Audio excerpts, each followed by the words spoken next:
آپ کا ایک خطبہ تھا نا، اس میں آپ نے کہا تھا کہ حضرت علی کی ولادت جو ہے نا وہ کعبہ میں نہیں ہوئی، تو اس کے رسپانس میں جو ہے نا ایک بندے نے ویڈیو اپلوڈ کی ہے، اس نے اس میں حوالے دیے ہیں کافی اسکالرز کے نا، جو کہ کہتے ہیں کہ حضرت علی کی ولادت اس میں ہوئی ہے کعبے میں، تو اس میں جی آپ جانتے اس سے تو میں بے خبر نہیں کہ لوگ بہت لکھتے آ رہے ہیں. جی سوال تو یہ کہ جس روایت پر بنیاد رکھتے ہیں کہ وہ کعبہ میں پیدا ہو وہ صحیح ہے.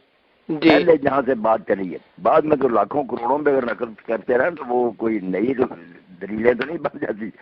دلیل تو پہلی روایت تھی نا جس سے کام چلا، بالکل وہ نہیں ثابت ہوئی. جی اچھا وہ جلیل القدر امام جو نا ایک علم رجال میں جو شیخ الاسلام ہے ابن حجر اسقلانی، ان کا تدریب الراوی میں امام سیوطی لکھتے ہیں کہ انہوں نے کہا سوائے حکیم بن حزام کے جس کا بیان کیا جاتا وہ سب صحیح. نام نہیں انہوں نے حضرت علی کا لیا مگر کہہ دیا کہ حکیم بن حزام کا ثابت ہے، باقی نہیں. یہ ذرا امام محب الدین تبری ہیں جو بہت بحرم شریف کے امام رہے، ان کی کتاب ہے القراء لقاصد ام القرى حج کے مسائل پر. وہ بھی جب لکھتے ہیں نا کہ میدان عرفات میں ہزاروں آدمی غلام جن کے گلوں میں لٹکڑی کی تختیاں کہ یہ اللہ کے لیے آزاد ہیں، وہ حکیم بن حزام نے آزاد کیے تھے. تو وہ ان کے تذکرے میں پھر لکھتے ہیں حضرت خدیجہ کے بھتیجے تھے نا کہ یہ صرف کعبہ میں پیدا ہوئے ہیں، ان کے علاوہ کسی بندے کی ولادت کعبہ میں ثابت نہیں ہوئی. بڑے بڑے شیعہ دوست آئے، وہ کہتے ہیں آپ یار حضرت علی کو اتنا مانتے ہیں مگر یہ بات نہیں مانتے. مگر میں نے کہا یہ حضرت علی اس کے محتاج ہیں، اس سے صرف اگر فضیلت ثابت ہوتی تو نبی علیہ السلام نہیں پیدا ہوئے. پھر منہ دیکھتے رہ جاتے. میں کہتا اگر یہ باقی کوئی فضیلت ہوتی تو نبی علیہ السلام اس کے سب سے زیادہ مستحق.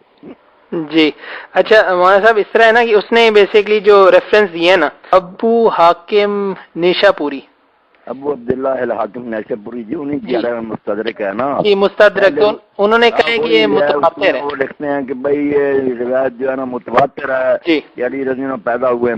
اب امام حاکم ایسا کہہ دیتے ہیں. اسی طرح انہوں نے نبی علیہ السلام کے ختنہ شدہ پیدا ہونے پر کہا کہ یہ بھی متواتر روایتیں ہیں کہ آپ ختنہ ہوا تھا آپ کا پہلے. تو نیچے اس کے ہوتی ہے تلخیص مستدرک کی جو امام ذہبی نے لکھی ہے کہ اس میں کھرا کس نے کھوٹا، اس میں وہ دیکھتے ہیں کہ صحیح نہیں ہوئی یہ بات، متواتر کہاں سے ہونی. نہیں لیکن مولانا صاحب اس نے پھر علامہ ذہبی کی تلخیص مستدرک کا بھی حوالہ دیا ہے کہ اس میں بھی انہوں نے لکھا ہے کہ جو ہے نا یہ کہ حضرت علی کی ولادت کعبہ میں ہوئی. اب اس نے جو ایک منٹ حوالہ دیے نکال دیں گے دیکھ لیں گے. تلخیص میں ان کا طریقہ یہ کہ کبھی تو وہ صرف جو حاکم نے لکھا نا اس کا خلاصہ، تلخیص نام ہی ہے نا کہ بالکل وہ اس کی بات نقل کر دیتے ہیں، کوئی ریمارکس نہیں دیتے، کئی ریمارکس بھی دے دیتے ہیں. تو بات تو لینی کہ حاکم کی جو روایت ہے وہ کیسی ہے، اس پر نشان لگائے ہوئے میں نے کہ نہیں ٹھیک ہو. جی صحیح ہے، نہیں وہ تو صحیح ہے کہ ادھر تو میرے خیال سے زیادہ اسکالرز جو نام لیا تھا نا اس سے پھر ملا علی قاری کا لیا تھا، انہوں نے بھی یہی لکھا تھا کہ مستدرک میں ہے کہ حضرت علی کی پیدائش اس میں ہوئی. آگے انہوں نے کوئی اس پہ یہ نہیں کہا کہ یہ ضعیف ہے یا یہ صحیح ہے، کچھ بھی نہیں. جی ملا علی قاری دوسرے لوگ ناقل نقل کرتے جاتے ہیں. جو بڑے امام تھے نا جنہوں نے حدیثوں کے پرکھاؤں کے حوالے دے دیے میں نے، علامہ سیوطی نے جو راویوں پر کتاب لکھی تدریب الراوی، اس میں وہ کہتے ہیں کہ شیخ الاسلام ابن حجر اسقلانی کہتے ہیں کہ سوائے حکیم بن حزام کے جس کا ذکر ہے نا اشارہ علی رضی کی طرف وہ سب ضعیف ہے.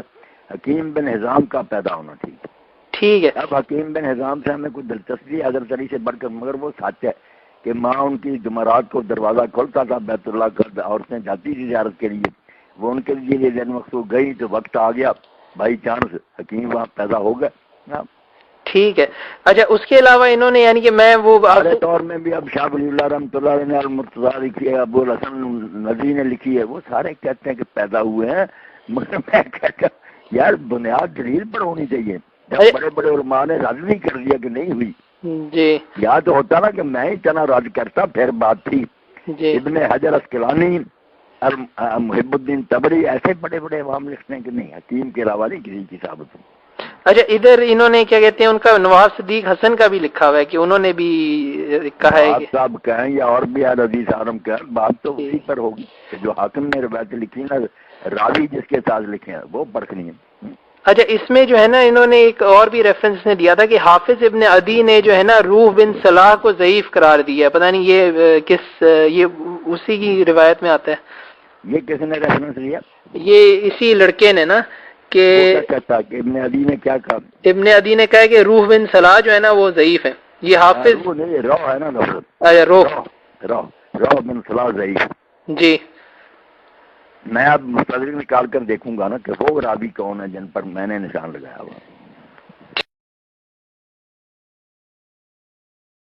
اس نے جو روایت لکھی حاکم نے، جس میں علی علیہ السلام کا بھی لکھتا، جی اس میں وہ کہتا کہ مجھے یہ خبر دی ابو بکر محمد بن احمد بن بالوہ نے، اس کو بتایا ابراہیم بن اسحاق الحربی نے، وہ کہتے ہیں مصعب بن عبداللہ نے.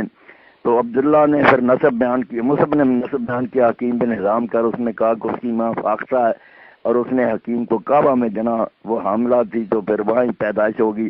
اور ساتھ ہی اس نے کہا کہ اس سے پہلے اور اس کے بعد کعبہ میں کوئی پیدا نہیں ہوا. اچھا اس پر حاکم کو دکھ ہوا کہ مصعب نے یہ بات کیوں لکھ دی ہے. تو کہتا نہیں، اس میں اس کو وہم ہو گیا. حکیم کا رد نہیں کیا، کہتا جو کہتا نا کہ اس کے علاوہ کوئی نہیں پیدا ہوا. قال الحاکم وہم مصعب فی الحرث الاخیر، آخری بات میں اس کو مغالطہ لگا. فقط تواترت الاخبار نا فاطمہ بن اسد ورثت امیر علی بن ابی طالب کرم اللہ وجهہ جعفر کعبہ، کیونکہ متواتر روایتیں ہیں کہ فاطمہ بن اسد حضرت علی کی والدہ نے امیر المومنین کو کعبہ میں جنا. یہ حاکم بھی صحیح ہے اس میں، اس لیے کہتا کہ یہ اس نے نہیں ٹھیک کہا، حکیم کی بات کو نہیں رد کیا کہ حکیم والا معاملہ ٹھیک ہے، مگر جو کہہ دیا نا کہ اس کے علاوہ نہیں کوئی پیدا ہوا، وَلَمْ يُولَدْ قَبْلَهُ وَلَا بَعْدَهُ الْكَعْبَةِ سے آج اس کو رد کرتا. اب میں پڑھتا ہوں یہ القراء لقاصد ام القرا امام محب الدین تبری کی.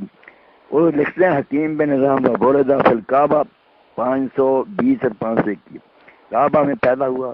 ذرا یعد احد ورثہ فی الکعبہ غیر، اور کسی کے بارے میں نہیں یہ علم ہوا کہ وہ کعبہ میں اس کے سوا پیدا ہوا. یہی بات تدریب الراوی میں امام سیوطی نے شیخ الاسلام ابن حجر سے نقل کیا کہ حکیم کا پیدا ہونا صحیح ہے، باقی جس کے بارے میں بھی کہا جاتا ہے وہ ضعیف. ٹھیک ہے. اچھا یہ آپ نے وہ کہا تھا کہ وہ جو ابو حاکم کی جو روایت ہے اس میں بھی آپ بتائیں گے جس میں حضرت علی کا ذکر ہے، کون ضعیف؟ نہیں وہ کوئی نہیں، میں نے دیکھی ملی نہیں. اچھا حضرت علی کے حالات میں پڑھا اس نے تو پیدائش والا قصہ نہیں ذکر کیا. یہ حکیم بن حزام کے تحت ہی نا ٹھیک ہے، یہ بات کی. صحیح ہے ٹھیک ہے. اچھا اس کے علاوہ یہ باقی بہار الانوار جو ہے نا شیعہ حضرات کی، اس میں لمبا چوڑا کہ وہ کعبہ میں داخل ہو گئی، دروازہ کھل گیا تھا، دیوار کھل گئی تھی، پھر دیوار بند ہو گئی، اندر ہی کئی دن رہی. وہاں یہ ہوا، یہ حضور پہلے گئے، وہاں آپ نے انگوٹھا چسایا نبی علیہ السلام نے. سارے افسانے، کوئی ان کا راوی سچا نہیں، بس اپنی طرف سے یہ کراماتی باتیں بنائی. افاظ میاں جی بات سنو، جی سنائے جو آدمی کسی کے خلاف ہو جاتا ہے نا، آپ دیکھیں نا تذکرہ خواص جو ہے، تذکرۃ الخواص ہے نا اس کا نام، وہ سبت ابن جوزی. جی اب سبت ابن جوزی جو تھا اس سے بڑا رافضی شیعہ کون تھا؟ اس نے کتابیں لکھی شیعوں کے حق میں اور صحابہ کی مذمت میں. اب اس کا حوالہ دے دیتے ہیں.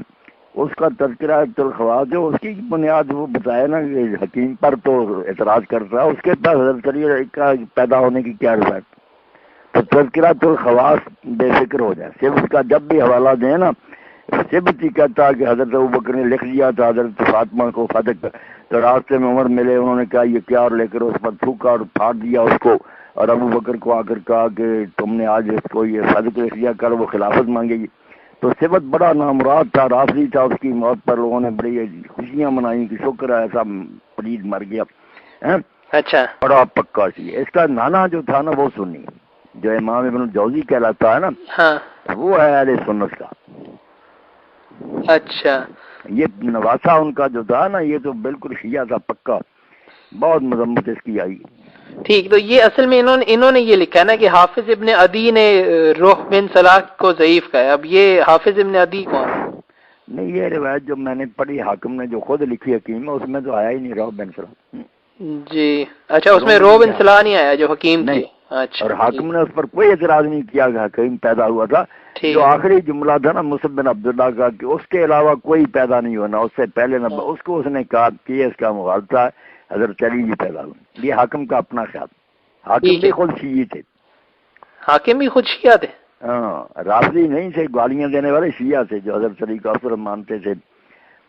اچھا. اس کے علاوہ کیا کہتے ہیں، ایک اس نے اور پوائنٹ یہ دیا ہے کہ جو حکیم کا کعبہ میں پیدا ہونا یہ متواتر اخبار سے ثابت نہیں ہے. تو اب میرا یہ کوشچن یہ ہے کہ اگر ہمارے پاس کچھ ضعیف احادیث ہوں اور وہ متواتر ہوں، یعنی کہ ان کی کافی زیادہ وہ روایت کی ہوں لیکن ضعیف ہوں ساری، اور دوسری طرف ایک صحیح حدیث ہو جو کہ اس کے مقابلے میں ہو، تو ہم کیا متواتر کو رد کر دیں گے؟ نہیں، متواتر کی تعریف ہے فہم بیٹا کہ وہ شروع سے لے کر آخر تک اتنے راوی ہوں اس کے کہ ان کے بارے میں آدمی سوچ ہی نہ سکے کتنے لوگوں نے مل کر کوئی یہ روایت گھڑ لی۔ ٹھیک ہے، اب جو پہلے شروع ہوتی ہے کہ پیدا ہوئے حکیم یا یہ حضرت علی، وہ متواتر کہاں ہو؟ تو خبر واحد ہے، ایک آدمی شروع میں بتائے گا کہ یہ پیدا ہوئے تھے، وہاں ان گنت راوی کام، متواتر کیسے بننا ہے؟ بعد میں بے شک مشہور ہو جائے کوئی بات ہے، وہ مشہور ہو کہلاتی ہے، متواتر نہیں ہوتی۔ متواتر سے آغاز سے لے کر انتہا تک، شروع نبی علیہ السلام کے زمانے سے یا جب وہ واقعہ ہوا اس وقت بھی بے شمار راوی، بعد میں بھی اسی طرح، اس کو متواتر کہتے ہیں۔ ٹھیک ہے۔